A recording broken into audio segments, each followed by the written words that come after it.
അപ്പോൾ പ്രിയപ്പെട്ട പ്രേക്ഷകരെ, വലിയൊരു ഹൃദയവേദനയുടെ നടുവിലാണ് നാട്. നെഞ്ചുപൊള്ളി നാട്. കുവൈറ്റ് ദുരന്തത്തിൽ വിറങ്ങലിച്ചു നിൽക്കുകയാണ് നാട്. ജീവിതം കരുപ്പിടിപ്പിക്കാൻ പ്രവാസ ജീവിതം തെരഞ്ഞെടുത്ത നമ്മുടെ 24 സഹോദരങ്ങൾക്കാണ് ജീവൻ നഷ്ടമായത്. 17 പേരുടെ മൃതദേഹം തിരിച്ചറിഞ്ഞു. 7 പേർ ഗുരുതരാവസ്ഥയിൽ ആശുപത്രികളിൽ ചികിത്സയിലാണ്. കുവൈറ്റിൽ ഇന്നലെയുണ്ടായ ദുരന്തത്തിൽ 49 പേർക്കാണ് ജീവൻ നഷ്ടമായത്. തൃക്കരിപ്പൂർ സ്വദേശി കേളു, കാസർഗോഡ് സ്വദേശി രഞ്ജിത്ത്, പാമ്പാടി സ്വദേശി സ്റ്റീഫൻ എബ്രഹാം സാബു, പന്തളം സ്വദേശി ആകാശ് എസ് നായർ, കൊല്ലം സ്വദേശി ഷമീർ, പത്തനംതിട്ട സ്വദേശി മുരളീധരൻ, കൊല്ലം വെളിച്ചിക്കാലവിളിയിൽ ലൂക്കോ സാബു, പുനലൂർ വാഴവിള സ്വദേശി സാജൻ ജോർജ്, കോന്നി സ്വദേശി ചെന്നിയിൽ സജു വർഗീസ്, തിരുവല്ല മപ്ര സ്വദേശി തോമസ് ഉമ്മൻ, കണ്ണൂർ ധർമ്മടം സ്വദേശി വിശ്വാസ് കൃഷ്ണൻ, തിരൂർ കുട്ടായി സ്വദേശി കോതപ്പറമ്പ് പുരയ്ക്കൽ നൂഹ്, മലപ്പുറം പുലമന്തോൾ തുരുത്ത് സ്വദേശി ബാഹുലേയൻ, ചങ്ങനാശ്ശേരി സ്വദേശി ശ്രീഹരി പ്രദീപ് എന്നിവരാണ് മരിച്ച മലയാളികൾ. മരിച്ചവരുടെ മൃതദേഹം ദജീജ് മോർച്ചറിയിൽ സൂക്ഷിച്ചിരിക്കുകയാണ്. നടപടിക്രമങ്ങൾ പൂർത്തിയാക്കി കഴിയുന്നതും വേഗം നാട്ടിലെത്തിക്കുമെന്നാണ് അധികൃതർ നൽകുന്ന വിവരം. ജീവഹാനി സംഭവിച്ച ജീവനക്കാരുടെ കുടുംബത്തോടൊപ്പം എല്ലാ കാര്യങ്ങൾക്കും മുൻപന്തിയിലുണ്ടാകുമെന്ന് NBTC മാനേജ്മെന്റ് അറിയിച്ചു. മരണപ്പെട്ടവരെ പരമാവധി നാളെ തന്നെ അവരുടെ നാട്ടിലേക്ക് എത്തുന്നതിന് മുൻഗണന നൽകുമെന്നും എല്ലാ നഷ്ടപരിഹാരങ്ങൾക്കും പരമാവധി അവരുടെ കുടുംബത്തിലെത്തിക്കാൻ NBTC പ്രതിജ്ഞാബദ്ധമാണെന്നും മാനേജ്മെന്റ് അറിയിച്ചു. Girish Ottapalam, 24 Kuwait. Labour camp തീപിടുത്തത്തെ തുടർന്ന് കേന്ദ്ര വിദേശകാര്യ സഹമന്ത്രി കീർത്തിവർദ്ധൻ സിംഗ് കുവൈത്തിലെത്തി. കേരളത്തിൽ നിന്ന് ആരോഗ്യമന്ത്രി വീണ ജോർജ് ഉടൻ കുവൈറ്റിലേക്ക് പുറപ്പെടും. മരിച്ചവരുടെ കുടുംബത്തിന് കേന്ദ്ര സർക്കാർ 2 ലക്ഷം രൂപയും സംസ്ഥാന സർക്കാർ 5 ലക്ഷം രൂപയും സഹായധനം പ്രഖ്യാപിച്ചു. പരിക്കേറ്റവർക്ക് 1 ലക്ഷം രൂപ ധനസഹായം നൽകാനും ഇന്ന് ചേർന്ന സംസ്ഥാന മന്ത്രിസഭാ യോഗത്തിൽ തീരുമാനമായി. സർക്കാർ സഹായത്തിന് പുറമെ വ്യവസായികളായ യൂസഫ് അലിയും രവി പിള്ളയും മരിച്ചവരുടെ കുടുംബങ്ങൾക്ക് ധനസഹായം നൽകും. Arun Parattu middle east reporter ചേരുന്നു. ഷഫീദ് റാവുത്തർ തിരുവനന്തപുരത്തുണ്ട്. ശ്രീകുമാരനുമുണ്ട്. ആദ്യം ഞാൻ അരുൺ പാറാട്ടിലേക്ക് പോകുന്നു. അരുൺ, അപകടത്തിൻ്റെ വ്യാപ്തി അത്രത്തോളം വലുതാവാനുള്ള കാരണം എന്താണ് എന്നതിനെക്കുറിച്ചുള്ള അന്വേഷണം നടക്കുന്നുണ്ടോ? അവിടെ നടക്കുന്ന ഈ അത്യധികം ദാരുണമായി മരിച്ച മനുഷ്യരുടെ മൃതദേഹങ്ങൾ നാട്ടിലേക്ക് എത്തിക്കാൻ നടപടിക്രമങ്ങളടക്കം നടക്കുന്ന കാര്യങ്ങൾ എന്താണ് അരുൺ? കാശ്മീർ അത്യന്തം ദാരുണമായ സംഭവം തന്നെയാണ് ഉണ്ടായിരിക്കുന്നത്. ഇതിന്റെ ഞെട്ടിൽ നിന്ന് പ്രവാസ ലോകം ഇതുവരെ മുക്തരായിട്ടില്ല എന്ന് തന്നെ നമുക്ക് പറയേണ്ടി വരും. ഏറ്റവും ഒടുവിൽ നമുക്ക് ലഭിക്കുന്ന വിവരം അനുസരിച്ച് 24 മലയാളികൾ മരിച്ചുവെന്നാണ് നോർക്ക അറിയിച്ചിരിക്കുന്നത്. ഇതിൽ 17 പേരെയാണ് ഇപ്പോൾ തിരിച്ചറിഞ്ഞിട്ടുള്ളത്. ഒരു പത്തനംതിട്ട സ്വദേശിയുടെ മരണം കൂടി ഇപ്പോൾ സ്ഥിരീകരിച്ചിട്ടുണ്ട്. ഇതോടെ മരിച്ച പത്തനംതിട്ട സ്വദേശികളുടെ എണ്ണം 6 ആയിട്ടുണ്ട്. അപകടത്തിൽ മരിച്ചവരിൽ ഏറ്റവും കൂടുതൽ ആളുകൾ ഈ പത്തനംതിട്ട ജില്ലയിൽ നിന്നുള്ളവരാണ് എന്നതാണ്. ഏറ്റവും ഒടുവിൽ നിരണം സ്വദേശിയുടെ മരണമാണ് സ്ഥിരീകരിച്ചത്. ഇദ്ദേഹത്തിന് 54 വയസ്സായിരുന്നു. അതോടൊപ്പം തന്നെ കൊല്ലം സ്വദേശികളുടെയും കോട്ടയം, കാസർഗോഡ്, മലപ്പുറം സ്വദേശികളുടെയും കണ്ണൂർ സ്വദേശിയുടെയും മരണവും സ്ഥിരീകരിച്ചിട്ടുണ്ട്. ഇവരുടെ മൃതദേഹങ്ങളെല്ലാം തന്നെ ഇപ്പോൾ ആശുപത്രിയിൽ സൂക്ഷിച്ചിരിക്കുകയാണ്. കേന്ദ്ര സഹമന്ത്രി ഇപ്പോൾ കുവൈറ്റിൽ എത്തിയിട്ടുണ്ട്. ഇവരുടെ മൃതദേഹങ്ങൾ നാട്ടിലേക്ക് എത്തിക്കുന്നതുമായി ബന്ധപ്പെട്ട നടപടിക്രമങ്ങൾ ഇന്ന് രാത്രിയോടുകൂടി തന്നെ പൂർത്തിയാക്കുമെന്നാണ് ഇപ്പോൾ നമുക്ക് ലഭിക്കുന്ന വിവരം.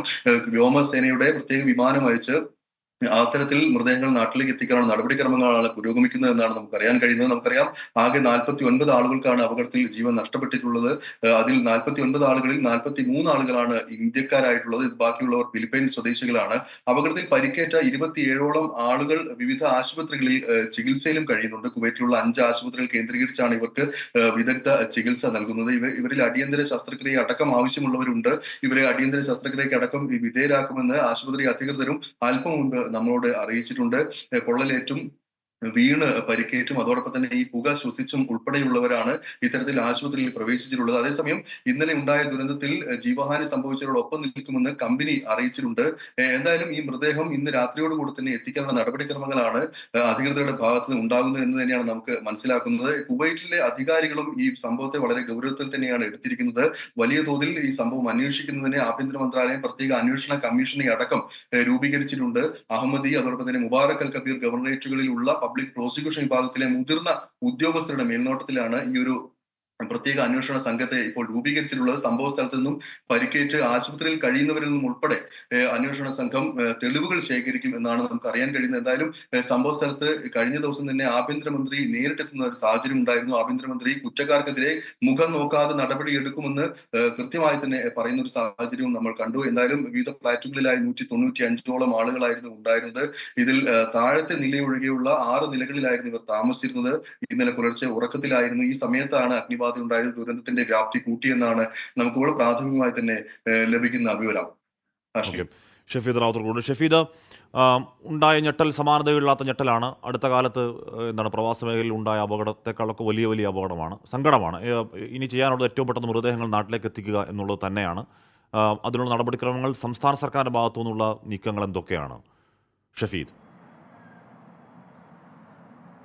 അഷ്മി, ഏറ്റവും ഒടുവിൽ നമുക്ക് പുറത്തു വരുന്ന വിവരമനുസരിച്ച്, അതായത് നോർക്ക അറിയിക്കുന്നത്, സംസ്ഥാന സർക്കാരും നോർക്കയും അറിയിക്കുന്നത് ഏതാണ്ട് 19 മലയാളികൾ മരിച്ചു എന്നുള്ളത് ഔദ്യോഗിക കണക്കാണ്. അനൌദ്യോഗികമായി 24 പേർ മരിച്ചു എന്നുള്ളതാണ് നോർക്കയ്ക്ക് ഇപ്പോൾ ലഭിച്ചിരിക്കുന്ന വിവരം. അതിന്റെ അടിസ്ഥാനത്തിൽ ആ വിവരങ്ങൾ തേടുന്നു എന്നുള്ളതാണ് നോർക്കയും സംസ്ഥാന സർക്കാരും അറിയിച്ചിരിക്കുന്ന കാര്യം. ഏതായാലും വലിയ ഞെട്ടലാണ്, മലയാളികളെ സംബന്ധിച്ച് വലിയ വേദനയാണ്. പ്രത്യേകിച്ച് ഈ മരണസംഖ്യ ഇങ്ങനെ കൂടുന്നു എന്നുള്ളത് വലിയ വിഷമവും ദുഃഖവും ഒക്കെ ആയി മാറുന്നു എന്നുള്ളതാണ്.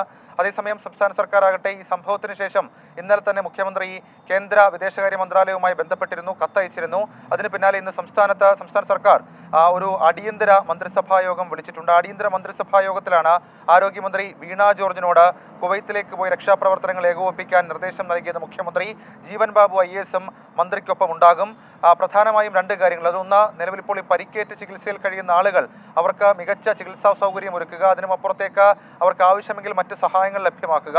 അതേപോലെ തന്നെ മരിച്ചവരുടെ മൃതദേഹം അത് നാട്ടിലേക്ക് എത്തിക്കാനുമുള്ള നടപടികൾ അത് നേരിട്ട് കുവൈത്തിലേക്ക് ഏകോപിപ്പിക്കാനാണ് ആരോഗ്യമന്ത്രിയും ജീവൻ ബാബു IASനെയും ഇപ്പോൾ ചുമതലപ്പെടുത്തിയിട്ടുള്ളത്. മാത്രമല്ല, നമുക്കറിയാം ഹാഷ്മി, ഏതെങ്കിലും തരത്തിൽ ഈ പെരുന്നാൾ അവധി അടക്കമുള്ള കാര്യങ്ങൾ വരുമ്പോൾ സ്വാഭാവികമായും അത് കുവൈറ്റിൽ അവധിയാണ്, പൊതു അവധിയാണ്. അപ്പോൾ അതടക്കമുള്ള കാര്യങ്ങളിൽ ഈ മരിച്ചവരുടെ മൃതദേഹം നാട്ടിലേക്ക് എത്തിക്കാൻ എന്തെങ്കിലും തരത്തിലുള്ള പ്രായോഗിക ബുദ്ധിമുട്ടുകൾ ഉണ്ടെങ്കിൽ അതടക്കം ക്ലിയർ ചെയ്യാൻ ഇന്ന് ചേർന്ന മന്ത്രിസഭാ യോഗത്തിൽ ധാരണയായിട്ടുണ്ട്. അതടക്കം ഈ പ്രവാസികളുടെ സംഘടനകൾ, അതേപോലെ തന്നെ കേന്ദ്ര വിദേശകാര്യ മന്ത്രാലയം, നോർക്ക എന്നിവരുടെ പ്രതിനിധികളുമായി ഇന്നത്തെ മന്ത്രിസഭാ യോഗത്തിൽ മുഖ്യമന്ത്രി തന്നെ കമ്മ്യൂണിക്കേറ്റ് ചെയ്തിട്ടുണ്ട്. അതേസമയം ഈ മരിച്ചവർക്കും പരിക്കേറ്റവർക്കുമുള്ള സഹായ തുകയും ഇന്ന് മന്ത്രിസഭാ യോഗം തീരുമാനിച്ചു. അതായത് മരിച്ചവരുടെ ബന്ധുക്കൾക്ക് 5 ലക്ഷം രൂപയും പരിക്കേറ്റവർക്ക് 1 ലക്ഷം രൂപയും സംസ്ഥാന സർക്കാർ സഹായമായി നൽകും.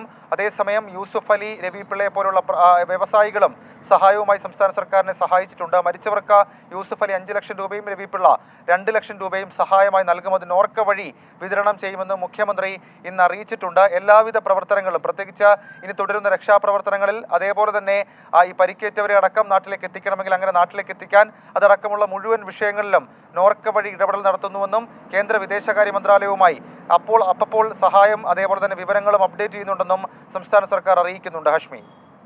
ഷഫീദ് റാവുത്തറാണ് വാർത്തയുടെ വിവരങ്ങൾ നൽകുന്നത്. ഗിരീഷ് ഗിരി പറയുന്നു, ഒരേ സമയം നാടിൻ്റെയും വീടിൻ്റെയും ഉന്നതിക്ക് വേണ്ടി സ്വപ്നം കൊണ്ട് വിദേശത്തേക്ക് പറന്നവർ, പ്രിയപ്പെട്ടവരെ കണ്ണീരിൽ കുതിർന്ന ആദരാഞ്ജലികൾ എന്ന് പറയുന്നു. ഇന്നൊരു വല്ലാത്ത ദിവസമാണ് എന്ന് വേറൊരു പ്രേക്ഷകൻ പറയുന്നുണ്ട്. ശരിയാണ്, വീരാൻ PK പറയുന്നത് വല്ലാത്ത ദിവസമാണെന്ന് പറയുന്നു. അപ്പോൾ അങ്ങനെ തന്നെയാണ്, നാടിനും ഒന്നാകെ വലിയ വേദനയുള്ള ദിവസമാണ്. ശ്രീകുമാരൻ കൂടി ചേരുന്നു. ശ്രീത്ത്, എൻ്റെ നാട്ടുകാരൻ ആകാശ് അടക്കം പത്തനംതിട്ട ജില്ലയ്ക്ക് അങ്ങേയറ്റം സങ്കടം നിറഞ്ഞ ദിവസങ്ങളാണ്.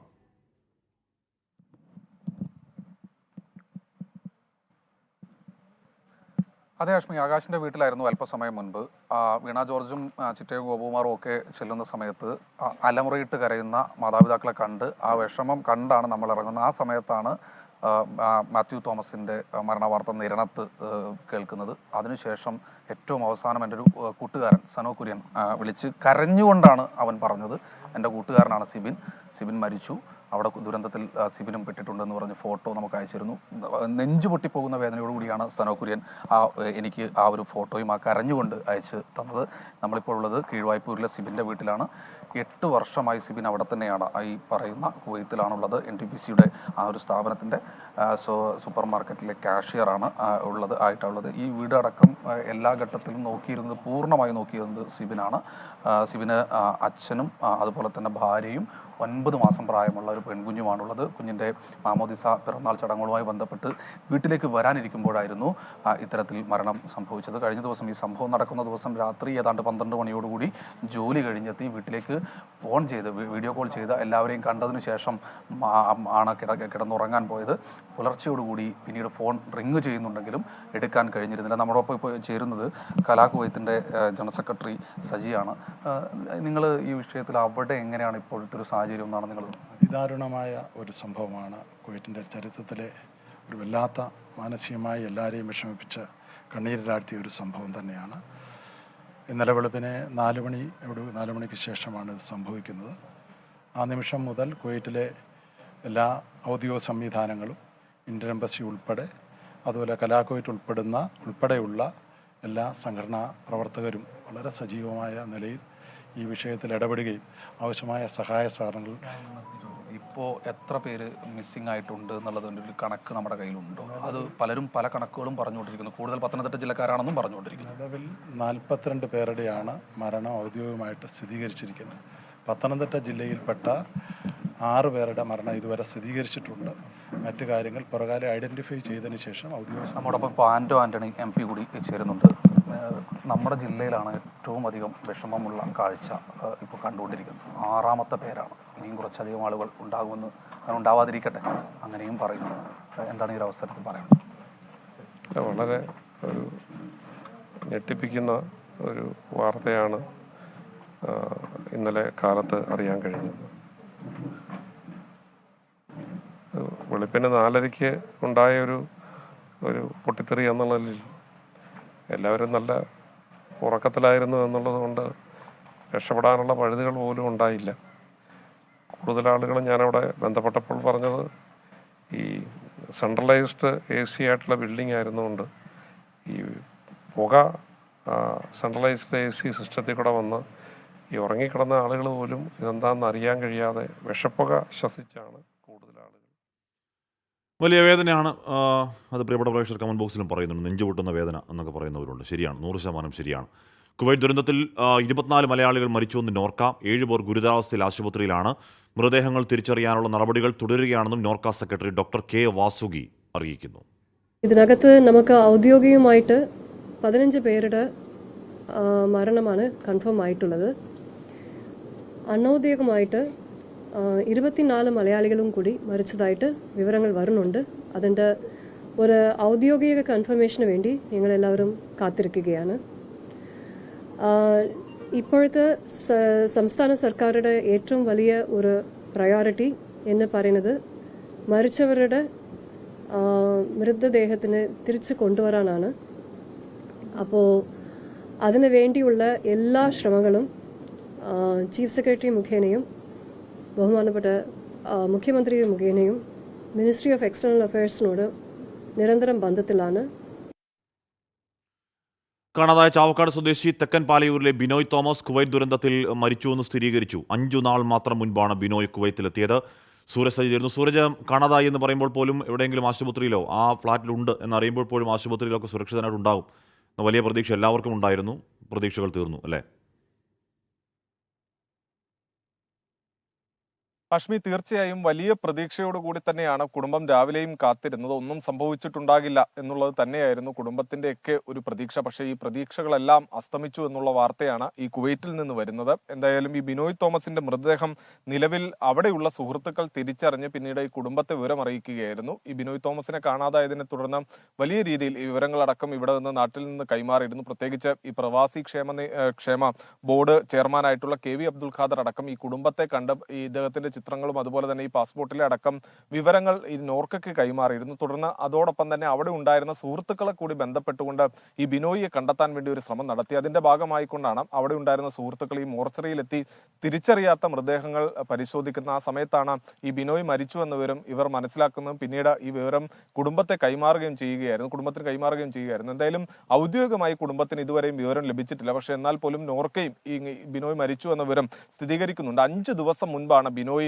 ഇങ്ങോട്ടേക്ക് എത്തുന്ന ഒരു കൊച്ചു വീട് ബിനോയ് ഏതാനും മാസങ്ങൾക്ക് മുമ്പ് ഈ തെക്കൻ പാലിയൂരിൽ പണി കഴിപ്പിച്ചിരുന്നു. ഇതിന്റെ ബാധ്യതയെല്ലാം തന്നെ ഉണ്ടായിരുന്നു. ഇതേ തുടർന്നാണ് ബിനോയ് ഈ കടം വാങ്ങിയ തുകയെല്ലാം സ്വരുക്കൂട്ടിക്കൊണ്ട് 5 ദിവസം മുൻപ് ഈ കുവൈറ്റിലേക്ക് യാത്ര തിരിക്കുന്നത്. കഴിഞ്ഞ വ്യാഴാഴ്ച ബിനോയ് ജോലിയിൽ പ്രവേശിക്കുകയും ചെയ്തു. തുടർന്ന് ഈ അപകടം നടക്കുന്നതിന് മുൻപ് 2:30 വരെ കുടുംബവുമായി ബിനോയ് ഫോണിൽ സംസാരിച്ചിരുന്നു എന്നുള്ളതാണ് ഈ ഭാര്യ അടക്കം വ്യക്തമാക്കുന്നത്. അതിനുശേഷം ബിനോയ് ഓൺലൈനിൽ ലഭ്യമല്ലായിരുന്നു. അങ്ങനെയാണ് ഈ കുടുംബത്തിനൊരു സംശയം തോന്നുന്നത് ബിനോയ് ഇവിടെയാണ് താമസിച്ചിരുന്നതെന്നും ബിനോയെ കാണാതാകുന്നത് സംബന്ധിച്ചുള്ള ഒരു സംശയം തോന്നുന്നു. ആ സംശയമാണ് ഇപ്പോൾ ഈ ബിനോയ് മരണത്തിൽ എത്തി നിൽക്കുന്നു എന്ന സ്ഥിരീകരണത്തിലേക്ക് ഉൾപ്പെടെ എത്തിച്ചിരിക്കുന്നത്. കാശ്മീർ സൂരജ് സജിയാണ് വാർത്തയുടെ വിവരങ്ങൾ നൽകിയത്. എന്ന് പറഞ്ഞാൽ ജീവിക്കാൻ വേണ്ടിയാണ്, കുടുംബത്തെ നോക്കാൻ വേണ്ടിയാണ്, വീട്ടുകാരെ പോറ്റാൻ വേണ്ടിയാണ്, നാടിനെ പോറ്റാൻ വേണ്ടിയൊക്കെയാണ് പ്രവാസികൾ അവിടെ നിൽക്കുന്നത്. അതുകൊണ്ട് നാടിൻ്റെ ഒന്നാകെയുള്ള വലിയ വേദനയാകുന്നു. വീടെന്ന വലിയ സ്വപ്നം പൂർത്തിയാക്കാതെയാണ് പാമ്പാടി സ്വദേശിയായ സ്റ്റെഫിൻ യാത്രയായത്. വർഷങ്ങളോളം വാടക വീട്ടിൽ കഴിഞ്ഞ കുടുംബത്തിന് വേണ്ടി നിർമ്മിച്ച വീടിന്റെ പണി അവസാന ഘട്ടത്തിലാണ്. അടുത്ത മാസം ഗൃഹപ്രവേശനത്തിനും വിവാഹത്തിനുമായി നാട്ടിലേക്ക് വരാനിരിക്കവെയാണ് മരണം സ്റ്റെഫിനെ തേടിയെത്തിയത്.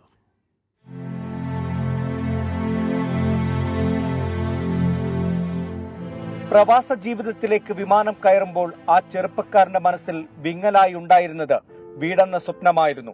ജോലിയിൽ കാലുറപ്പിച്ചപ്പോൾ തന്നെ ആ സ്വപ്നം യാഥാർത്ഥ്യമാക്കാൻ അവൻ തീരുമാനിച്ചു. അങ്ങനെ തുടങ്ങിയ ആ സ്വപ്ന ഭവനത്തിന്റെ നിർമ്മാണം അവസാന ഘട്ടത്തിൽ എത്തി നിൽക്കുമ്പോഴാണ് വിയോഗമുണ്ടാകുന്നത്.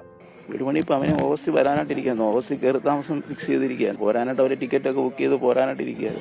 വീട് പണി ഇപ്പോൾ അതിൻ്റെ പെയിൻറ്റിങ് നടന്നുകൊണ്ടിരിക്കുക അവസാന ഘട്ടത്തിലാണ്. ഇതിൻ്റെ ഇടയ്ക്ക് കല്യാണാലോചന ഉണ്ടായിരുന്ന ഒരു നല്ല കേസ് വന്നാൽ നടത്തണമെന്നുള്ള രീതിയിൽ പിന്നെ കയറി താമസം. എൻ്റെ കൂടെ ആയിട്ട് ഇപ്പം 13 വർഷമായി. നല്ല പിള്ളേരായിരുന്നു, ഒരു കുഴപ്പമില്ല. ഇനി പഠിക്കാനാണെങ്കിലും ഭയങ്കര ബ്രൈറ്റായിരുന്നു. അവിടെ മറ്റേ സോഷ്യൽ ആക്ടിവിറ്റിയിലൊക്കെ ഭയങ്കര ബ്രൈറ്റായിരുന്നു. പാമ്പാടിയിലെ വാടക വീട്ടിൽ മാതാപിതാക്കൾ മകന്റെ വരവിനായി കാത്തിരിക്കുകയായിരുന്നു. അടുത്ത മാസം മകൻ എത്തുമ്പോൾ പുതിയ വീട്ടിലേക്ക് കയറി താമസിക്കാമെന്നാണ് കരുതിയിരുന്നത്. 25 വർഷം മുൻപ് അയ്മനത്ത് നിന്നും പാമ്പാടിയിലെത്തിയ അച്ഛൻ സാബുവും അമ്മ ഷർലിയും വാടക വീടുകളിലാണ് താമസിച്ചിരുന്നത്.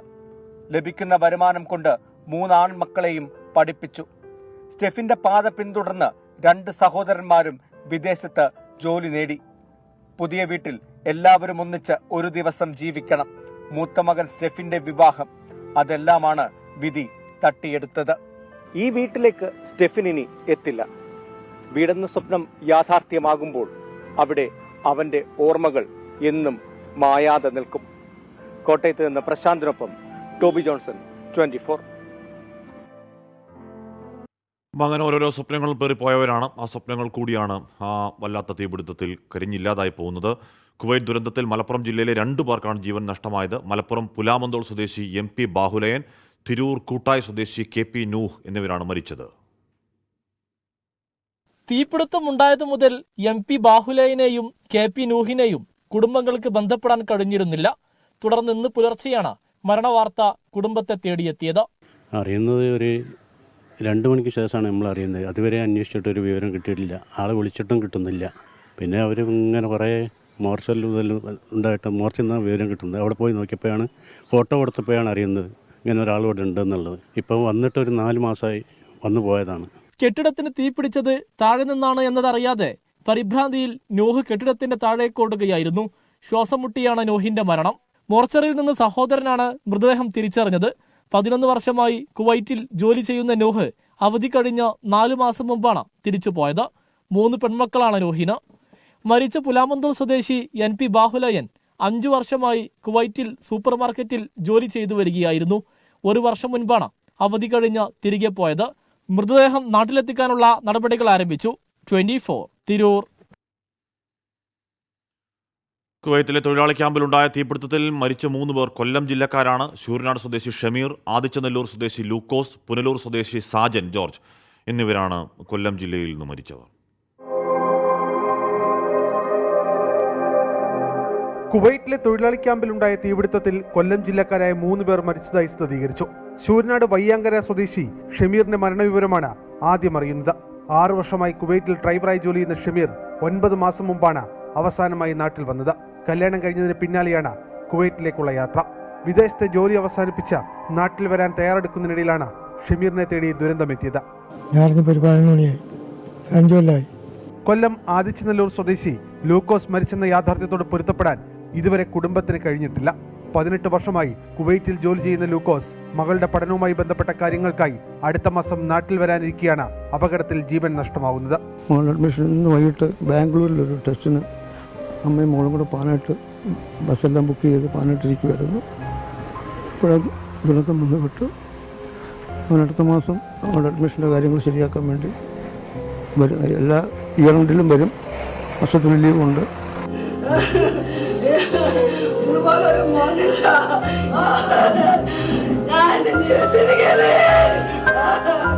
29 വയസ്സുകാരൻ പുനലൂർ സ്വദേശി സാജൻ ജോർജ് 1 മാസം മുമ്പാണ് കുവൈറ്റിൽ ജോലിക്കെത്തിയത്.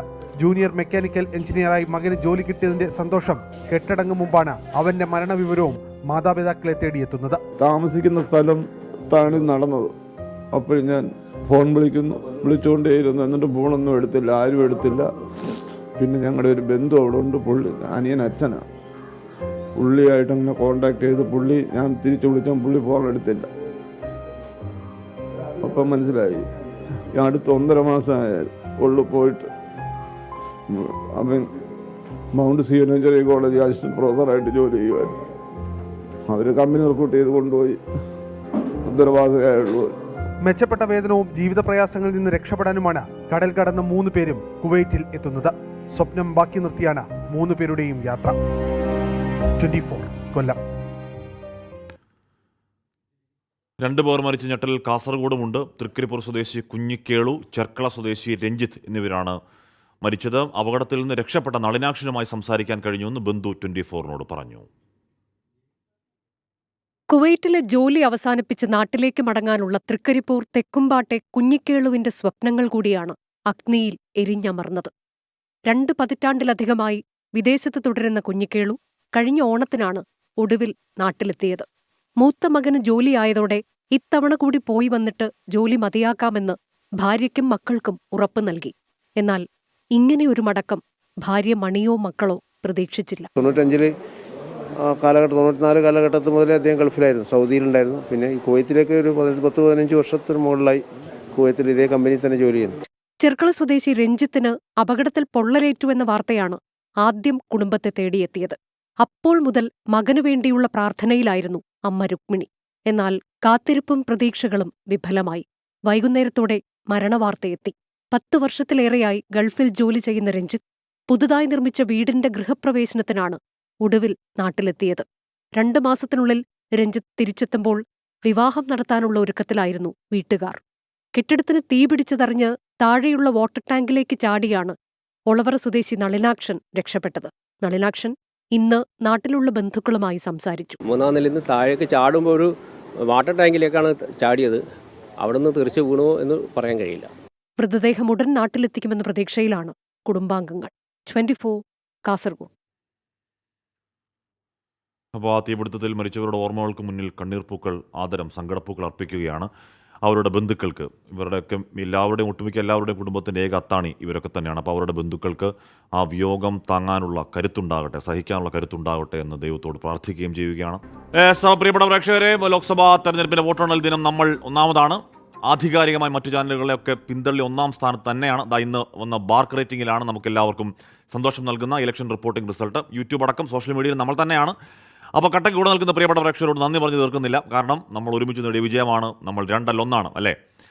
കുവൈത്തിൽ തീപിടുത്തത്തിൽ പരിക്കേറ്റവരെ സന്ദർശിച്ച ഇന്ത്യൻ വിദേശകാര്യ സഹമന്ത്രി കീർത്തിവർദ്ധൻ സിംഗ്. ഗിരീഷ് ഒറ്റപ്പാലം കുവൈത്തിൽ നിന്ന് ചേരുന്നുണ്ട്. ഗിരീഷ്, എപ്പോഴാണ് കേന്ദ്രമന്ത്രി അവിടെ എത്തിയത്? എങ്ങനെ നടക്കുന്നു സന്ദർശനം? ഹാഷ്മി, അല്പസമയം മുൻപാണ് ഇന്ത്യൻ വിദേശകാര്യ സഹമന്ത്രി കീർത്തിവർദ്ധൻ സിംഗ് കുവൈറ്റിലെത്തിയത്. അദ്ദേഹത്തെ ഇന്ത്യൻ സ്ഥാനപതി ഡോക്ടർ ആദസൈക്കയും മറ്റ് ഉന്നത ഉദ്യോഗസ്ഥരും ചേർന്നാണ് എയർപോർട്ടിൽ സ്വീകരിച്ചത്. തുടർന്ന് അദ്ദേഹം എയർപോർട്ടിൽ നിന്ന് നേരെ ആശുപത്രിയിലേക്കാണ് പോയത്. അപകടത്തിൽപ്പെട്ട് ആശുപത്രിയിൽ കഴിയുന്നവരെ അദ്ദേഹം നേരിൽ കണ്ട് കാര്യങ്ങൾ അന്വേഷിച്ചിട്ടുണ്ട്.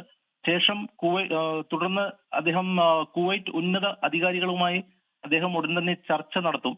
അപകടത്തിൽ ജീവൻ നഷ്ടമായവരെ ഇന്ത്യയിൽ എത്തിക്കാനുള്ള നടപടിക്രമങ്ങൾ എത്രയും വേഗം പൂർത്തീകരിക്കുമെന്നാണ് ഈ സമയത്ത് അറിയാൻ കഴിഞ്ഞത്.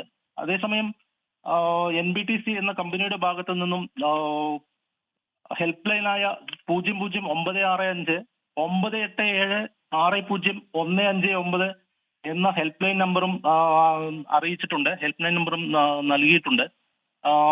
NBTCയുടെ ഭാഗത്തു നിന്നും ജീവഹാനി സംഭവിച്ച ജീവനക്കാരുടെ കുടുംബത്തോടൊപ്പം എല്ലാ കാര്യങ്ങൾക്കും ഒപ്പം ഉണ്ടാവുമെന്നും NBTC മാനേജ്മെന്റ് അറിയിച്ചിട്ടുണ്ട്. മരണപ്പെട്ടവരെ കഴിയുന്നതും, അതായത് നാളെ വെള്ളിയാഴ്ച തന്നെ അവരുടെ നാട്ടിലേക്ക് എത്തുന്നതിന് മുൻഗണന നൽകുമെന്നും അതോടൊപ്പം എല്ലാ നഷ്ടപരിഹാരങ്ങളും പരമാവധി അവരുടെ കുടുംബത്തിൽ എത്തിക്കാൻ NBTC പ്രതിജ്ഞാബദ്ധമാണെന്നും NBTC മാനേജ്മെന്റ് അറിയിച്ചിട്ടുണ്ട്. ഗിരീഷ് ഒറ്റപ്പാലമാണ് വാർത്തയുടെ വിവരങ്ങൾ നൽകിയത്. കുവൈറ്റ് തീപിടുത്തത്തിന് ഞെട്ടലിലാണ് പത്തനംതിട്ട വാഴമുട്ടം സ്വദേശി ഷിനു. മെയ് 20-നാണ് ഷിനു നാട്ടിൽ അവധിക്കായി എത്തിയത്. ഒപ്പം ജോലി ചെയ്ത് എത്ര പേർക്ക് അപകടം സംഭവിച്ചു എന്നുപോലും അറിയാത്ത അവസ്ഥയിലാണ് ഷിനു. ശ്രീകുമാരൻ തയ്യാറാക്കിയ റിപ്പോർട്ട് കൂടി കാണാം. കുവൈത്ത് തീപിടുത്ത ദുരന്തത്തിൻ്റെ നടുക്കത്തിലാണ് മലയാളികളും. ആ കമ്പനിയിൽ തന്നെ ജോലി ചെയ്തിരുന്ന, അവിടെ തന്നെ താമസിച്ചിരുന്ന ഷിനു നമ്മോടൊപ്പം ചേരുന്നുണ്ട്. ഷിനു, എന്നാണ് ലീവിന് വന്നത്? ഞാൻ മെയ് 20-ാം തീയതി എത്തിയതാണ്, ലീവിന് എത്തിയതാണ്. എന്താണ് ഈ പറയുന്ന അവിടെ ശേഷം നമ്മൾ വിളിച്ചിരുന്നു അവിടേക്കൊക്കെ? നമ്മൾ മാക്സിമം ഇപ്പോൾ അവിടെ ഉള്ളവരുമായിട്ട് നമ്മൾ കോൺടാക്ട് ചെയ്തുകൊണ്ടിരിപ്പുണ്ട്. പക്ഷേ ഈ അപകടം നടന്ന സ്ഥലത്തെ ആൾക്കാരായിട്ടൊന്നും സംസാരിക്കാൻ ഇതുവരെ പറ്റിയിട്ടില്ല. പിന്നെ നമ്മുടെ സുഹൃത്തുക്കളുണ്ട്, വേറെ ബിൽഡിങ്ങിലും വേറെ ക്യാമ്പിലൊക്കെ താമസിക്കുന്ന സുഹൃത്തുക്കളുണ്ട്. അവരോടെല്ലാം നമ്മൾ കാര്യങ്ങൾ ചോദിച്ചിങ്ങനെ മനസ്സിലാക്കുന്നുണ്ട്. ഈ ബിൽഡിങ്ങിൽ തന്നെയായിരുന്നു താമസിച്ചിരുന്നത് ഷിനു? അല്ലല്ല, ഞാൻ വേറെ ബിൽഡിങ്ങിലാണ് താമസിച്ചുകൊണ്ടിരുന്നത്. അതെ അതെ അതെ. ഈ എന്താണ് അപകട കാരണം എന്ന് അവരടുത്ത് ചോദിക്കുമ്പോൾ അവരെന്താണ് പ്രാഥമികമായിട്ട് നമ്മോട് പറയുന്നത്? അതിനെപ്പറ്റി ഒന്നും പറയാറായിട്ടില്ല. ആർക്കും അതിനെപ്പറ്റി ഒന്നും പറയാൻ പറ്റാത്തത്. അതെ അതെ അതെ. എത്ര പേരായിരുന്നു ഈ ഒരു ബിൽഡിങ്ങിൽ താമസം എന്നുള്ളതിനെ കുറിച്ച്? അതിനെപ്പറ്റി നമുക്കൊരു വ്യക്തമായ ധാരണ കിട്ടില്ല. അതെ അതെ. കാര്യം ഓരോരുത്തർ വെക്കേഷന് പോകുന്നവരുണ്ടാകും, പിന്നെ വേറെ ഏതെങ്കിലും സൈറ്റിലേക്ക് പോകുന്നവരുണ്ടാകും. അങ്ങനെ അതുകൊണ്ട് നമുക്ക് എത്ര പേര് ആക്ച്വലി അതിനകത്തിൽ ഉണ്ടാവും നമുക്ക് പറയാം. ഈ ഒരു 7 നിലകളിലായിട്ട് ഒരു 100-200ഓളം പേര് എന്തായാലും താമസത്തിൽ ഉണ്ടാവില്ല. അത്രയും പേരുണ്ടാകാൻ വഴിയില്ല. ഉണ്ടാവില്ല. സ്വാഭാവികമായിട്ട് ഇത്തരത്തിൽ ഒരു അപകടം നടക്കുന്ന സമയത്ത് ഈ ആളുകൾ കൂടുതലായി പത്തനംതിട്ടക്കാർ ഉള്ള ഒരു സ്ഥലം തന്നെയാണോ അത് പത്തനംതിട്ടക്കാർ തന്നെയാണ്. പിന്നെ കൂടുതലും മലയാളികളുള്ള ഒരു കമ്പനിയാണത്. അതെ അതെ അതെ. ആർക്കും ഒന്നും പറ്റാതിരിക്കട്ടെ എന്നാണ് നമ്മുടെ പ്രാർത്ഥന ഇപ്പോൾ ഉള്ളത്. കാര്യം കൂടെ ജോലി ചെയ്ത ഒരു ഉറ്റ സുഹൃത്തുക്കളായ ആൾക്കാരാണ് ഇപ്പോൾ ഈ വേർപാട് നടന്നിട്ടുള്ളത്. അതുപോലെ കാസർഗോഡുള്ള രഞ്ജിത്ത് എന്ന് പറഞ്ഞ വ്യക്തി നമ്മുടെ ഉറ്റ സുഹൃത്ത് തന്നെയാണ്. ഞങ്ങൾ ഒന്നിച്ച് വർക്ക് ചെയ്ത വ്യക്തികളാണ്. അപ്പോൾ അതിൻ്റേതായ ഒരു ഞെട്ടലിലും കാര്യങ്ങളിലുമാണ് ഇപ്പോൾ ഉള്ളത് നമ്മളെല്ലാവരും. എന്തായാലും ഈ പറയുന്നത് പോലെ ഇനി എന്ന് തിരിച്ചു പോകാനാണ്? ഇപ്പം ജൂലൈ ലാസ്റ്റിലേക്ക് പോകണമെന്നാണ് ഉദ്ദേശിക്കുന്നത്. പിന്നെ ഇനി ബാക്കിയെല്ലാം ഒന്നുകൂടെ പോകുന്നതിന് കുഴപ്പമൊന്നുമില്ല. പക്ഷേ ജൂലൈ ലാസ്റ്റിലേക്ക് ഇനി ഉണ്ടാവുള്ളൂ. ഇപ്പോൾ കമ്പനിയിലെ ആളുകളായിട്ട് ഇപ്പോൾ ബന്ധപ്പെട്ടിരുന്നു? അങ്ങനെ നമുക്ക് ഡയറക്റ്റ് ആൾക്കാരുമായിട്ട് ബന്ധപ്പെടാനുള്ള ഒരു അവസരം ഇതുവരെ ലഭിച്ചിട്ടില്ല. പക്ഷേ എല്ലാം നല്ല രീതിയിൽ തന്നെ അവർ ചെയ്യുന്നുണ്ട് കാര്യങ്ങളെല്ലാം. തീർച്ചയായും അതാണ് ഷിനുവിന് പറയാനുള്ളത്. ഷിനു മടങ്ങി പോകാനിരിക്കുകയായിരുന്നു. അതിന് തൊട്ടടുത്ത് ഷിനു താമസിക്കുന്ന തൊട്ടടുത്ത മേഖലയിൽ തന്നെയാണ് ഈ തീപിടുത്തം നടന്നതെന്നാണ് പറയുന്നത്. സഞ്ജയ് കുമാറിനൊപ്പം ശ്രീകുമാർ, 24 പത്തനംതിട്ട. കുവൈറ്റ് ദുരന്തത്തിന്റെ പശ്ചാത്തലത്തിൽ ഇന്ന് നടക്കാനിരുന്ന ലോക കേരള സഭയുടെ എല്ലാ പരിപാടികളും സർക്കാർ ഒഴിവാക്കി. നാളെയും മറ്റന്നാളും പ്രതിനിധി സമ്മേളനം മുൻ നിശ്ചയിച്ച പ്രകാരം നടക്കും. ലോക കേരള സഭ ഡയറക്ടറുടെ ചുമതല ആസിഫ് കെ യൂസഫ് IAS നൽകി സർക്കാർ ഉത്തരവിറക്കി. നിശാഗന്ധി ഓഡിറ്റോറിയത്തിൽ നിശ്ചയിച്ചിരുന്ന ഉദ്ഘാടന സമ്മേളനവും സെമിനാറും അനുബന്ധ പരിപാടികളുമാണ് കുവൈറ്റ് ദുരന്തത്തിന്റെ പശ്ചാത്തലത്തിൽ സർക്കാർ ഒഴിവാക്കിയത്. ഗവർണർ നിരസിച്ചതിനാൽ മുഖ്യമന്ത്രിയായിരുന്നു ലോക കേരള സഭ പൊതുസമ്മേളനം ഉദ്ഘാടനം ചെയ്യാനിരുന്നത്. കുവൈറ്റ് ദുരന്തത്തിന്റെ പശ്ചാത്തലത്തിൽ ലോക കേരള സഭ മാറ്റിവെക്കണമെന്ന് പ്രതിപക്ഷ നേതാക്കൾ ആവശ്യപ്പെട്ടിരുന്നു. എന്നാൽ നാളെയും മറ്റന്നാളും നിയമസഭാ ശങ്കരനാരായണൻ തമ്പി ഹാളിൽ പ്രതിനിധി സമ്മേളനം മുൻ നിശ്ചയിച്ച പ്രകാരം നടക്കും. ലോക കേരള സഭ ഡയറക്ടറുടെ ചുമതല ആസിഫ് കെ യൂസഫ് IAS നൽകി സർക്കാർ ഉത്തരവിറക്കി. നിലവിലെ ഡയറക്ടർ കെ വാസുകി IAS അവധിക്ക് അപേക്ഷിച്ച പശ്ചാത്തലത്തിലാണ് സർക്കാർ തീരുമാനം. ക്ഷീരവികസന വകുപ്പ് ഡയറക്ടറുടെ ചുമതലയ്ക്ക് പുറമെയാണ് ആസിഫ് കെ യൂസഫിന് ലോക കേരള സഭയുടെ അധിക ചുമതല. കഴിഞ്ഞ സമ്മേളനങ്ങളുടെ പ്രധാന നിർദ്ദേശങ്ങൾ നടപ്പാക്കിയില്ലെന്നും വിദേശത്തെ മേഖലാ സമ്മേളനങ്ങളുടെ സ്പോൺസർഷിപ്പ് കണക്കുകൾ പുറത്തുവിട്ടില്ലെന്നുമുള്ള ആക്ഷേപങ്ങൾ നിലനിൽക്കെയാണ് 4ാം പതിപ്പിന് തുടക്കമാകുന്നത്. 200-ലധികം പ്രവാസി പ്രതിനിധികൾ പങ്കെടുക്കുന്ന സമ്മേളനത്തിൽ 8 വിഷയാധിഷ്ഠിത ചർച്ചകളും മേഖലാ ചർച്ചകളും നടക്കും. 15-ന് ചർച്ചകളുടെ റിപ്പോർട്ടിംഗ്. മുഖ്യമന്ത്രിയുടെ മറുപടി പ്രസംഗത്തോടെയും സ്പീക്കറുടെ സമാപന പ്രസംഗത്തോടെയും 4ാം ലോക കേരള സഭയ്ക്ക് ശനിയാഴ്ച തിരശ്ശീല വീഴും. 24 തിരുവനന്തപുരം. അപ്പോൾ നാളെ ചേരുന്ന ലോക കേരള സഭയിൽ ഈ കുവൈറ്റ് ദുരന്തം കൂടി ഒരു പ്രധാന ചർച്ചാ വിഷയമാകട്ടെ എന്ന് ആഗ്രഹിക്കുകയാണ്. ജീവിക്കാൻ വേണ്ടി അന്യനാട്ടിൽ പോയ പ്രവാസികൾക്കാണ് താങ്ങാൻ കഴിയാത്ത വേദന ഉണ്ടാകുന്നത്. ഉറപ്പായും ഒരു ലോക കേരള സഭ അതിനെ തുടർന്ന് നടക്കുമ്പോൾ അത് ചർച്ചയാകും എന്ന് തന്നെയാണ് എൻ്റെ പ്രതീക്ഷ. നീറ്റ് പരീക്ഷയിൽ ഗ്രേസ് മാർക്ക് ലഭിച്ചവർക്ക് പുനഃപരീക്ഷ. 1563 വിദ്യാർത്ഥികൾക്ക് വീണ്ടും പരീക്ഷ എഴുതാനുള്ള അവസരം നൽകുമെന്ന് NTA സുപ്രീം കോടതിയിൽ അറിയിച്ചു. ഈ മാസം 23-നാകും പരീക്ഷ നടത്തുക. പരീക്ഷയിൽ അട്ടിമറികൾ നടന്നിട്ടില്ല എന്ന് കേന്ദ്ര വിദ്യാഭ്യാസ മന്ത്രി ധർമ്മേന്ദ്ര പ്രധാൻ പറയുകയാണ്. ഹരിയാനയിലെ 6 കേന്ദ്രങ്ങളിലെ ഉദ്യോഗാർത്ഥികൾക്ക് അധിക മാർക്ക് നൽകിയതിനെ തുടർന്ന് 1ാം റാങ്ക് ലഭിച്ചതാണ് വിവാദത്തിന് കാരണമായത്. സുപ്രീം കോടതിയിലെ ഹർജിയിൽ NTA സമിതി നൽകിയ റിപ്പോർട്ടിലാണ് അധിക മാർക്ക് ലഭിച്ചവർക്ക് വീണ്ടും പരീക്ഷ നടത്താമെന്ന് നിർദ്ദേശിച്ചത്. പുനഃപരീക്ഷ എഴുതിയില്ലെങ്കിൽ ഗ്രേസ് മാർക്ക് ഒഴികെയുള്ള മാർക്ക് ആ ഉദ്യോഗാർത്ഥികൾക്ക് നൽകുമെന്നും NTA കോടതിയെ അറിയിച്ചു. ഈ റിപ്പോർട്ടാണ് സുപ്രീം കോടതി അംഗീകരിച്ചത്. കൗൺസിലിംഗ് തടയാനാവില്ലെന്ന് വ്യക്തമാക്കിയ കോടതി NTA വിശദീകരണവും ആവശ്യപ്പെട്ടിട്ടുണ്ട്. ഇതോടെ 1563 ഉദ്യോഗാർത്ഥികൾക്കായിരിക്കും ഈ മാസം 23-ന് പുനഃപരീക്ഷ നടക്കുക. പരീക്ഷാഫലം 30-ന് തന്നെ പ്രഖ്യാപിക്കും. പുനഃപരീക്ഷയ്ക്കായി വിജ്ഞാപനം ഇന്നിറക്കും. പരീക്ഷയിൽ ഏതെങ്കിലും തരത്തിലുള്ള ക്രമക്കേടുകൾ നടന്നിട്ടുണ്ടെങ്കിൽ ശക്തമായ നടപടി സ്വീകരിക്കുമെന്ന് കേന്ദ്ര വിദ്യാഭ്യാസ മന്ത്രി ധർമ്മേന്ദ്ര പ്രധാൻ അറിയിച്ചു. नीट, जेई और सीयूईटी इतने बड़े देश में जब 13 लैंग्वेज में एग्जामिनेशन होगा, विश्व के कई देशों में एग्जामिनेशन सेंटर होगी, कई प्रकार के स्टूडेंट्स उसमें पार्टिसिपेट करते हैं. जो घटना हमारे सामने आई, निश्चित रूप में दोषियों को उसमें दंड दिया जाएगा. लेकिन मैं विद्यार्थियों को मुख्यतः और अभिभावकों को आश्वस्त करना चाहूंगा. ഈ വർഷത്തെ പരീക്ഷ റദ്ദാക്കണമെന്നാവശ്യപ്പെട്ട് വിദ്യാർത്ഥികൾ സമർപ്പിച്ച ഹർജിയിലാണ് ജസ്റ്റിസുമാരായ വിക്രംനാഥും സന്ദീപ് ബേത്തയും അടങ്ങുന്ന അവധിക്കാല ബെഞ്ചിന്റെ ഇടപെടൽ. 24 ഡൽഹി. നീറ്റ് പരീക്ഷാഫലത്തിലെ ക്രമക്കേടിൽ തിരുവനന്തപുരത്തും എറണാകുളത്തും കോഴിക്കോടും SFI പ്രതിഷേധം. തിരുവനന്തപുരം ജില്ലാ കമ്മിറ്റിയുടെ നേതൃത്വത്തിൽ AG's ഓഫീസിലേക്ക് മാർച്ച് നടത്തി. പ്രതിഷേധവുമായി എത്തിയ SFI പ്രവർത്തകർക്ക് നേരെ പോലീസ് ജലപീരങ്കി പ്രയോഗിച്ചു. കോഴിക്കോട് ഇൻകം ടാക്സ് ഓഫീസിലേക്കും SFI മാർച്ച് നടത്തി.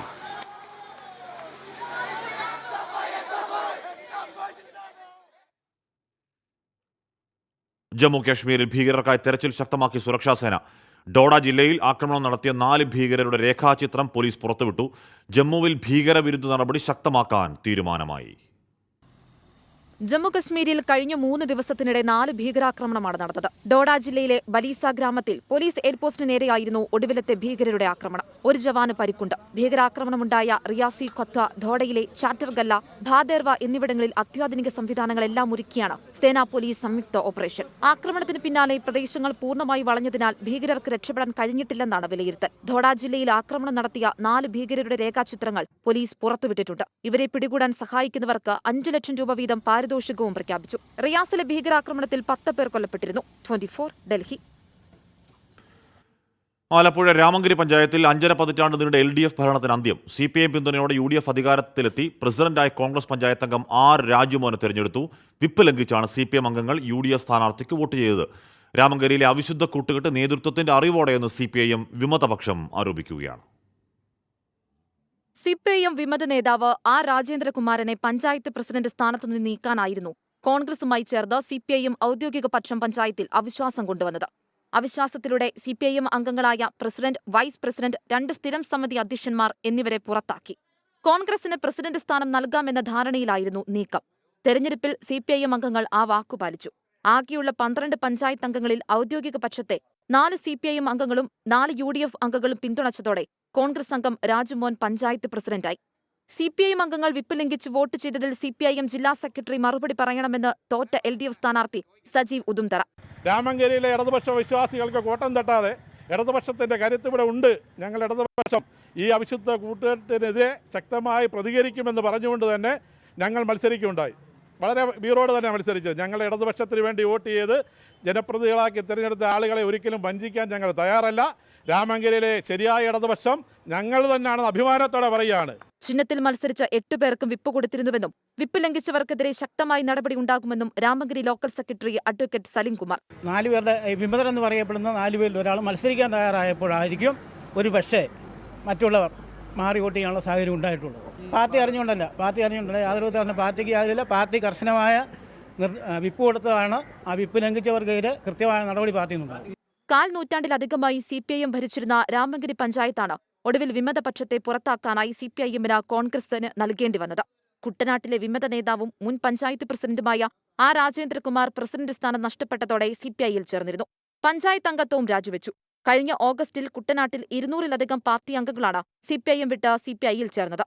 കൂടുമാറ്റത്തിന് പിന്നിൽ വിമത നേതാവ് R രാജേന്ദ്രകുമാർ ആണെന്നതാണ് നേതൃത്വത്തെ ചൊടിപ്പിച്ചത്. 24 ആലപ്പുഴ. ടോമി തോമസ് പറയുന്നു, കാനഡയിലെ പല മലയാളി വിദ്യാർത്ഥികൾ ഇപ്പോൾ മരങ്ങളുടെ ചുവട്ടിൽ ഉറങ്ങുകയാണ്. അവർക്ക് താമസ സൗകര്യം ഇല്ല എന്ന് ടോമി പറഞ്ഞു. ടോമി കാനഡയിലുള്ള വിദ്യാർത്ഥിയാണെന്ന് അറിയില്ല. CAA പലസ്തീൻ വിഷയങ്ങൾ തെരഞ്ഞെടുപ്പ് പ്രചാരണമാക്കിയതിന് CPMൽ വിമർശനം. എറണാകുളം ജില്ലയിൽ നടത്തിയ അവലോകന യോഗത്തിലാണ് പാർട്ടി അംഗങ്ങൾ വിമർശനം ഉന്നയിച്ചത്. ന്യൂനപക്ഷ വോട്ടുകൾ എങ്ങനെയും പിടിച്ചെടുക്കാനുള്ള ആവേശത്തിലായിരുന്നു ഇടത് നയരൂപീകരണക്കാരെന്ന് വെള്ളാപ്പള്ളി നടേശനും കുറ്റപ്പെടുത്തി. CAA പലസ്തീൻ വിഷയങ്ങൾ പാർട്ടി ഏറ്റെടുത്തത് തെരഞ്ഞെടുപ്പിൽ തിരിച്ചടിയുണ്ടാക്കിയെന്നാണ് എറണാകുളം മേഖലയിലെ തെരഞ്ഞെടുപ്പ് അവലോകന യോഗത്തിൽ വിമർശനമുയർന്നത്. മുസ്ലിം പ്രീണനം നടക്കുന്നതായി ഭൂരിപക്ഷ സമുദായത്തിൽ തെറ്റിദ്ധാരണയുണ്ടായി. ക്രൈസ്തവ സഭകളും സമാനമായ നിലപാടെടുത്തു. ഈഴവ വോട്ടുകളിലടക്കം വിള്ളലുണ്ടാക്കാൻ CAA പലസ്തീൻ വിരുദ്ധ സമരങ്ങൾ വഴിയൊരുക്കിയെന്നായിരുന്നു കീഴ്ഘടകത്തിലെ വിമർശനം. തൃക്കാക്കര നിയമസഭാ മണ്ഡലത്തിലെ അവലോകന യോഗത്തിലാണ് വിമർശനമുയർന്നത്. വിമർശനം ജില്ലാ നേതാക്കൾ തള്ളി. CAA പലസ്തീൻ വിരുദ്ധ സമരങ്ങൾ പാർട്ടിയുടെ പ്രഖ്യാപിത നയങ്ങളാണ്. തെരഞ്ഞെടുപ്പ് രാഷ്ട്രീയവുമായി അതിന് ബന്ധമില്ലെന്നും നേതാക്കൾ വിശദീകരിച്ചു. CPIM-നും CPI-ക്കും ഗുരുതര അസ്തിത്വ പ്രശ്നമുണ്ടെന്ന് കേരള കൗമുദിയിൽ എഴുതിയ ലേഖനത്തിൽ SNDP general secretary Vellappally Natesan കുറ്റപ്പെടുത്തി. ന്യൂനപക്ഷ വോട്ടുകൾ എങ്ങനെയും പിടിച്ചെടുക്കാനുള്ള ആവേശത്തിലായിരുന്നു ഇടത് നയരൂപീകരണക്കാർ. ഈഴവ പിന്നോക്ക സമൂഹവും പട്ടികജാതി പട്ടികവർഗ വിഭാഗങ്ങളും കാൽക്കീഴിൽ കിടക്കുമെന്ന ധാരണ പൊളിഞ്ഞു. ഈ നയങ്ങളുമായി ഇടതുമുന്നണി മുന്നോട്ടു പോയാൽ കാര്യങ്ങൾ കൈവിട്ടുപോകും. ഇത് മനസ്സിലാക്കിയാൽ പിന്നോക്ക വിഭാഗങ്ങളുടെ വോട്ട് ഫിക്സഡ് ഡെപ്പോസിറ്റായി അവരുടെ പക്കൽ ഉണ്ടാകുമെന്നും വെള്ളാപ്പള്ളി ലേഖനത്തിൽ പറയുന്നു. വെള്ളാപ്പള്ളിയുടെ വിമർശനം ശരിയാണെന്ന് BJP സംസ്ഥാന അധ്യക്ഷൻ K. സുരേന്ദ്രനും പ്രതികരിച്ചു. തെരഞ്ഞെടുപ്പ് സമയത്ത് CPIM മുസ്ലിം പ്രീണനം നടത്തിയെന്ന BJP ആരോപണത്തിനൊപ്പം പാർട്ടി അവലോകന യോഗത്തിലും സമാനമായ അഭിപ്രായമുയരുന്നത് CPIM നേതാക്കളെ ആശങ്കയിലാഴ്ത്തുന്നുണ്ട്. 24 കൊച്ചി. വെൽക്കം ബാക്ക് പ്രിയപ്പെട്ട പ്രേക്ഷകരെ. കൊച്ചി ധനുഷ്കോടി ദേശീയപാതയിൽ കാറിൽ യുവാക്കളുടെ അഭ്യാസ പ്രകടനം. ഗ്യാപ് റോഡിനടുത്ത് കാറിന്റെ ഡോറിലിരുന്ന് സാഹസികമായി മൊബൈൽ ഫോൺ ഉപയോഗിക്കുന്ന ദൃശ്യങ്ങൾ പുറത്തുവന്നു. സംഭവത്തിൽ മോട്ടോർ വാഹന വകുപ്പ് അന്വേഷണം തുടങ്ങി.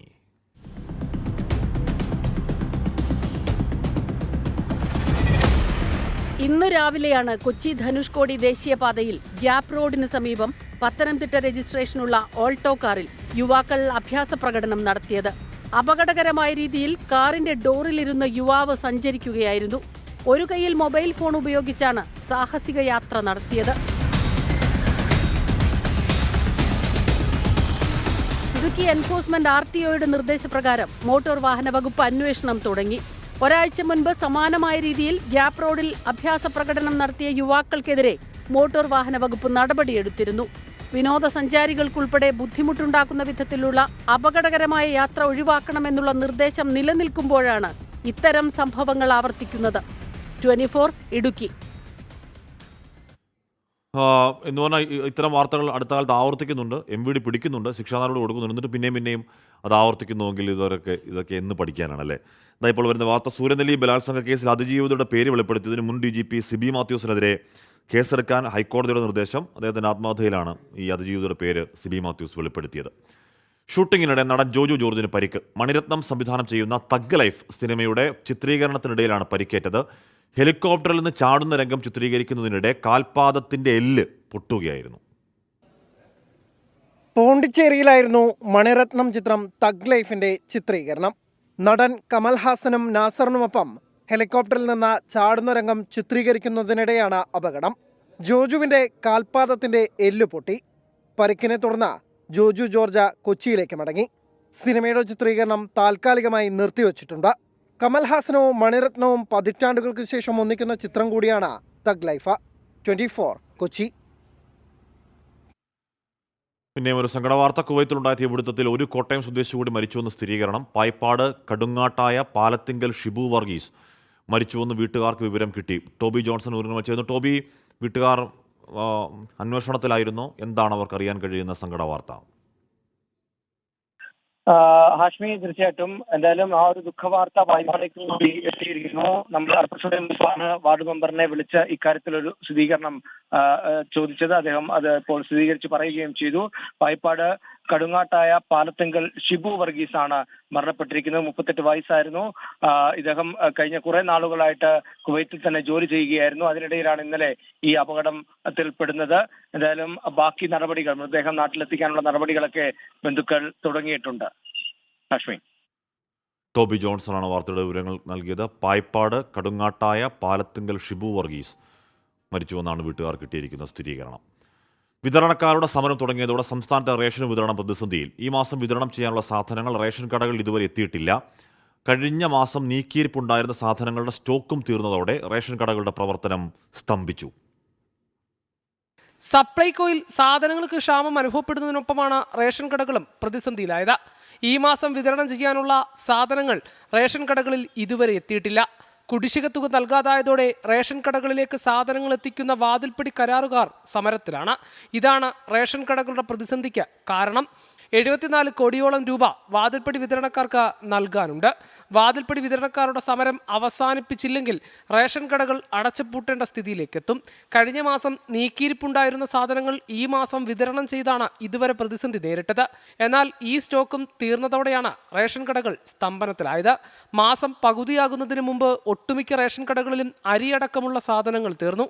റേഷൻ കടകളിൽ സാധനം വാങ്ങാൻ വരുന്നവർ വെറും കൈയോടെ മടങ്ങുകയാണ്. വിൽക്കുന്ന സാധനങ്ങൾക്കനുസരിച്ചുള്ള കമ്മീഷനാണ് റേഷൻ വ്യാപാരിക്ക് ലഭിക്കുന്നത്. സാധനങ്ങൾ എത്താതായതോടെ റേഷൻ വ്യാപാരികളും നിരാശയിലാണ്. V A Girish, 24 Thiruvananthapuram. കൊട്ടാരക്കരയിലെ താലൂക്ക് ആശുപത്രിയിൽ ഡോക്ടർ വന്ദനാദാസ് കൊല്ലപ്പെട്ട കേസിൽ വിചാരണയ്ക്ക് ഹൈക്കോടതിയുടെ താൽക്കാലിക വിലക്ക്. പ്രതിക്ക് നാളെ കുറ്റപത്രം വായിച്ചു കേൾപ്പിക്കുന്നത് കോടതി തടഞ്ഞു. കേസ് ഡയറി ഹാജരാക്കാൻ പോലീസിന് നിർദ്ദേശം നൽകിയിട്ടുണ്ട്. വിടുതൽ ഹർജി തള്ളിയതിനെതിരെ പ്രതി നൽകിയ അപ്പീലിലാണ് ഹൈക്കോടതിയുടെ താൽക്കാലിക ഉത്തരവ്. പ്രതി സന്ദീപിന്റെ വിടുതൽ ഹർജി വിചാരണ കോടതി കഴിഞ്ഞ ദിവസം തള്ളിയിരുന്നു. ഇത് ചോദ്യം ചെയ്താണ് പ്രതി ഹൈക്കോടതിയെ സമീപിച്ചത്. ഹജ്ജ് കർമ്മങ്ങൾ നാളെ ആരംഭിക്കും. തീർത്ഥാടകർ ഇന്നു മുതൽ മിനായിലേക്ക് നീങ്ങും. ഇന്ത്യയിൽ നിന്നെത്തിയ 1.25 ലക്ഷം തീർത്ഥാടകരും ഇപ്പോൾ മക്കയിലാണ്. ലോകത്തിന്റെ നാനാദിക്കുകളിൽ നിന്നെത്തിയ തീർത്ഥാടകർ ഹജ്ജിനുള്ള ഒരുക്കങ്ങളുമായി മക്കയിൽ കാത്തിരിക്കുകയാണ്. മിനായിലേക്ക് പുറപ്പെടുന്നതിന് മുമ്പ് മക്കയിലെ ഹറം പള്ളിയിൽ നിർവഹിക്കുന്ന ഖുദൂമിന്റെ തവാഫിന്റെയും സായിയുടെയും തിരക്കിലാണ് പല തീർത്ഥാടകരും ഇപ്പോൾ. ഇന്ത്യയിൽ നിന്നുള്ള തീർത്ഥാടകർ ഇന്ന് രാത്രി മിനായിലേക്ക് നീങ്ങിത്തുടങ്ങും. നാളെ ഉച്ചയ്ക്ക് മുമ്പായി എല്ലാ തീർത്ഥാടകരും മിനായിൽ എത്തിച്ചേരുമെന്നാണ് പ്രതീക്ഷയെന്ന് ജിദ്ദയിലെ Indian consul general Mohammed Shahid Alam പറഞ്ഞു. India has received a total quota of about 125,000 and all of the pilgrims from India have arrived and they are now in Makkah. On 13th June, from the evening, the pilgrims will start moving to the holy sites of Mina. സുഗമമായി ഹജ്ജ് കർമ്മങ്ങൾ പൂർത്തിയാക്കാനുള്ള എല്ലാ തയ്യാറെടുപ്പുകളും Saudi ഭരണകൂടം പുണ്യസ്ഥലങ്ങളിൽ പൂർത്തിയാക്കിയിട്ടുണ്ടെന്നും consul general പറഞ്ഞു. The Kingdom of Saudi Arabia and the concerned Saudi authorities have made an elaborate set of arrangements in Mina, Arafat and Muzdalifah with an aim to enhance the safety and security of the pilgrims. We will be coordinating with the Saudi authorities in addressing any grievances of the pilgrims. മക്കയിലും പരിസര പ്രദേശങ്ങളിലുമായി താമസിക്കുന്ന തീർത്ഥാടകർ ഹജ്ജ് service ഏജൻസികൾ ഒരുക്കുന്ന ബസ്സുകളിലാണ് മീനായിലേക്ക് നീങ്ങുക. 20 ലക്ഷത്തിലധികം തീർത്ഥാടകർ ഇത്തവണ ഹജ്ജ് നിർവഹിക്കുമെന്നാണ് റിപ്പോർട്ട്. ഇന്ത്യയിൽ നിന്നും 1.25 ലക്ഷത്തോളം തീർത്ഥാടകർ ഹജ്ജിനെത്തിയിട്ടുണ്ട്. മക്കയിൽ നിന്നും ജലീൽ കണ്ണമംഗലം, 24. വെൽക്കം ബാക്ക് ഇവിടെ പ്രേക്ഷകരെ. മുംബൈയിൽ ഐസ്ക്രീമിൽ നിന്ന് കൈവിരൽ കിട്ടിയെന്ന് പരാതി. മലാഡ് സ്വദേശി ഓൺലൈനായി വാങ്ങിയ ഐസ്ക്രീമിൽ നിന്നാണ് വിരൽ കിട്ടിയത്. ഐസ്ക്രീം കമ്പനിക്കെതിരെ കേസെടുത്ത മലാഡ് പോലീസ് തൊണ്ടിമുതലുകൾ ഫോറൻസിക് പരിശോധനയ്ക്ക് അയച്ചു. ഓൺലൈൻ ഡെലിവറി ആപ്പായ സെപ്റ്റോ വഴിയാണ് യമ്മോ എന്ന കമ്പനിയുടെ കോൺ ഐസ്ക്രീം യുവതി വാങ്ങിയത്. ഇതിലൊന്ന് സഹോദരന് നൽകി. ഐസ്ക്രീം കഴിച്ചു തുടങ്ങിയപ്പോഴാണ് എന്തോ വസ്തു അതിലുള്ളത് സഹോദരൻ ശ്രദ്ധിച്ചത്. പരിശോധിച്ചപ്പോൾ കൈവിരൽ കിട്ടി എന്നാണ് പരാതി. അപ്പോൾ പ്രിയപ്പെട്ട പ്രേക്ഷകരെ, വോട്ടെണ്ണൽ ദിനം ഏറ്റവും കൂടുതൽ മലയാളി പ്രേക്ഷകർ കണ്ടത് 24. ടെലിവിഷൻ പ്രേക്ഷക പട്ടിക തയ്യാറാക്കുന്ന ബ്രോഡ്കാസ്റ്റ് ഓഡിയൻസ് റിസർച്ച് കൗൺസിലിന്റെ ഡേറ്റ പ്രകാരം വോട്ടെണ്ണൽ ദിനമായ ജൂൺ 4 24ന്റെ പടയോട്ടമായിരുന്നു. Good morning. എല്ലാ പ്രേക്ഷകർക്കും സ്വാഗതം. പ്രിയപ്പെട്ട പ്രേക്ഷകരെ, എല്ലാവരുടെയും നെഞ്ചിടിപ്പ് കൂടിക്കിടക്കുന്ന ഒരു സമയത്താണ് ഞാൻ ഈ ഫ്ലോറിലേക്ക് എൻ്റർ ആവാൻ പോകുന്നത്. നിങ്ങൾക്കറിയാം, അടുത്ത 5 കൊല്ലം ആര് ഇന്ത്യ ഭരിക്കും എന്ന് തീരുമാനിക്കാൻ പോകുന്ന നിർണായക ദിവസമാണെന്ന്. ഈ വോട്ടെണ്ണൽ ദിനത്തിൽ മുഴുവൻ പ്രേക്ഷകരുടെയും പിൻബലത്തോടെ നമ്മൾ ആരംഭിക്കാൻ പോകുന്നു. വോട്ടെണ്ണൽ തുടങ്ങും മുൻപേ രാവിലെ 5-ന് പ്രേക്ഷകരുടെ എണ്ണത്തിൽ 24 ആധികാരിക മുന്നേറ്റം തുടങ്ങി. നമ്മുടെ പ്രേക്ഷകർക്ക് നല്ല കടുത്ത ഭാഷയിൽ എഴുതി തുടങ്ങി. സന്തോഷ് കുമാർ പറയാണ്, രാവിലെ മുതൽ ഫലം അറിഞ്ഞു തുടങ്ങും, ഉച്ചയോടെ ഫലം പൂർത്തിയാകും, നാളെ മുതൽ അതിന്റെ ഫലം അനുഭവിച്ചു തുടങ്ങും. 8 മണിക്ക് വോട്ടെണ്ണൽ ആരംഭിച്ചപ്പോൾ സ്ഥാനാർത്ഥികളുടെ ലീഡിനൊപ്പം 24ന്റെ ലീഡും ഉയർന്നു. പ്രേക്ഷക പ്രീതിയിൽ 24 മുന്നിൽ ഇപ്പൊ തന്നെ 5,30,000 ആളുകൾ യൂട്യൂബിൽ നമ്മുടെ 24 കണ്ടുകൊണ്ടിരിക്കുകയാണ്. തീർച്ചയായിട്ടും നമ്മളെ സംബന്ധിച്ചിടത്തോളം നമുക്ക് നന്ദി വരേണ്ട കാര്യമില്ല. സ്ഥാനാർത്ഥികൾ മുന്നിലും പിന്നിലുമാകുമ്പോഴൊക്കെ ആദ്യം അറിയിച്ചത് 24.